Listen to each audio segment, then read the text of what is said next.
And the old ones will remember the days and remember some of the things I remembered. They remember a lot of other things, but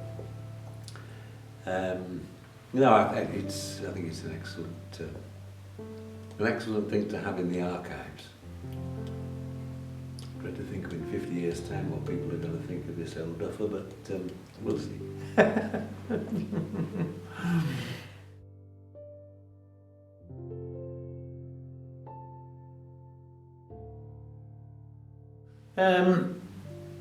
Well, it goes back an awful long way. My grandfather on my father's side was a keen rugby league and cricket follower, and he was the chief engineer of Bootham Park Hospital, which is, you won't know this, but it's almost adjacent to the old ground in Clown Street, and Union Terrace is where he lived. And his whole life revolved around work at Bootham Park Hospital, walk up to the end of the road, turn left, and he had the rugby ground on one side of the road and the cricket ground on the other side of the road. And for 30 odd years, 40 years, this was his whole life. And my father followed rugby league with him, and then the family came along, and I think the war came along and he lost interest a wee bit. And but I used to go down in the early 50s as a young boy, 8 or 9, and go to the cricket ground where my grandfather was parking the cars, because the cars used to park on the cricket ground, not on the ground itself, but there was plenty of parking in the old cricket ground where the hospital is now. And of course he had 2 seats in the stand, and if Grandma wasn't there, I could go join him in the stand and eat his toffees and enjoy the game of rugby, and got to like the game of rugby. And we had a good side in the late 50s. Okay, we didn't win many things, but we got to a Yorkshire Cup final. And we finished always in the top half of the league, and were competitive and had some good players, a lot of them local. And that was the start of it all. And then I got older and got married and had a family, and I sort of drifted off a wee bit, but came back to it when the kids had grown up a wee bit. And what did being a chairman mean to you, and why did you want to be so involved with the club? Well, I'd become a director, as I say, in '87, and I didn't have any great ambition to be chairman. I think I was rather poked along a little bit by others who suggested, look, really we need a fresh impetus, and you're doing a really good job. So I eventually put myself forward, and I got the chair in 1991, I think, 1991. And once you got it, there's no going away, because nobody else wants it. No, but I enjoyed it. And for the first few years, these early years with the fundraising and the lottery scheme, and the team were doing well. There were 2 divisions in those days. We finished 3rd 3 years running in what was our league, now the Championship. Now, that's good. It took its toll in that we were paying out a lot of winning pay and we weren't going anywhere.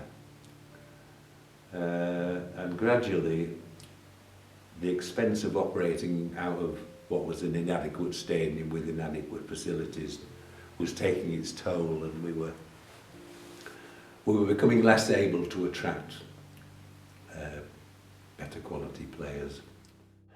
Yeah, when John Flatman took over the club, I sort of became a bit more involved again. Very difficult when you've been at the helm of a club that's closed and they have new people, John Guilford and his team. I kept a very low profile. I watched the games from the popular stand opposite the main stand. Picked up a group of friends over there who I still see.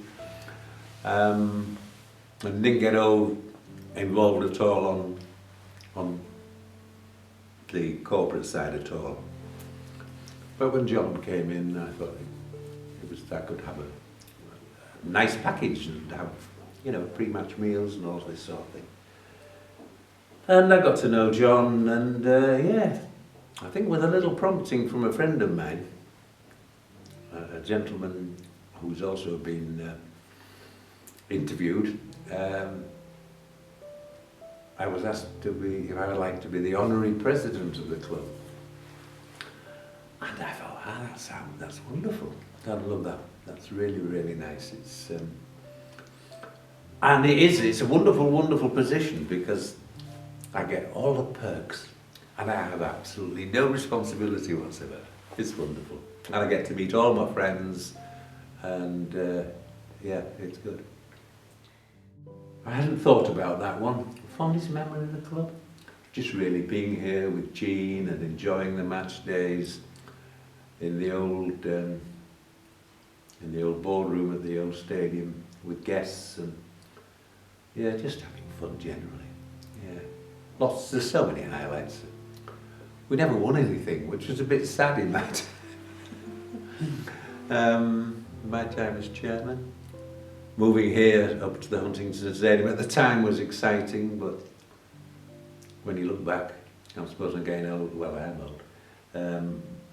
But you remember the old, very old ground, the Clown Street days. But that was falling apart. So we had to move, and this was the only choice. But look what's come out of that rather ramshackle Huntington Stadium. We've got this fine new, excellent facility which has got all the whistles and flutes. How do you think this video is going to impact the club and its supporters? Well, I think the newer supporters will look at it and think, oh, really? And the old ones will remember the days and remember some of the things I remembered. They remember a lot of other things, but no, I think it's an excellent thing to have in the archives. Try to think of in 50 years' time what people are going to think of this old duffer, but we'll see. Bless you, John. It's been so wonderful hearing your time at the club and kind of looking back at some of your old memories here. Are there any final thoughts that you'd like to leave with us about your time at the club and about the club itself? My thoughts about the club now, I'm only looking in one direction, and it's in that direction, and it's sort of looking in that direction with an upwards motion. Because I do believe that we could be on the brink of some rather wonderful times, and it would be so nice to see the club really come on leaps and bounds.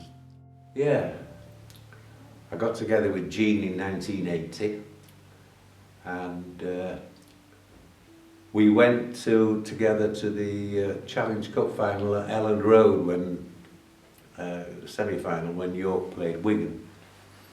And we had a good day out at that, and we both got dressed up. I had a yellow jacket which I've still got, still fits me, with black lapel and black flaps.